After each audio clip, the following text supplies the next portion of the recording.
ఈ సృష్టిలో అందమైనది ప్రకృతి. అటువంటి ప్రకృతిని, అందమైన ప్రపంచాన్ని చూడలేని అందుల గురించి ఒక్కసారి ఆలోచించండి. వారి జీవితం ఎంత నరకంగా ఉంటుందో ఊహిస్తే అటువంటి వారికి ఏదో ఒక విధంగా సహాయం చేయాలనే ఆలోచన వస్తుంది. ఈ ఆలోచనకు ప్రతిరూపమే అంధత్వ నివారణకు కృషి చేయడం. మనం బ్రతిగుండగా దారి చూపిన కళ్ళే చనిపోయాక నశించిపోకూడదు.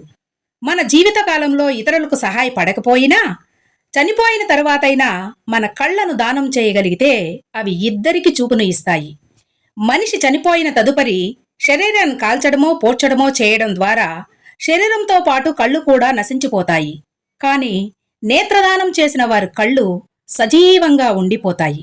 నేత్రదానం అనేది మహత్కార్యం. ఆచార్య భరద్వాజ సేవా సంస్థ వారు చేపట్టిన ఈ నేత్రదాన ఉద్యమం అనే బృహత్కార్యంలో మీరూ పాలు పంచుకోండి. నేత్రదానం చేయండి, అందులకు వెలుగునివ్వండి. కళ్లను కాటికి పంపకండి, అందులకు కానుకగా ఇవ్వండి.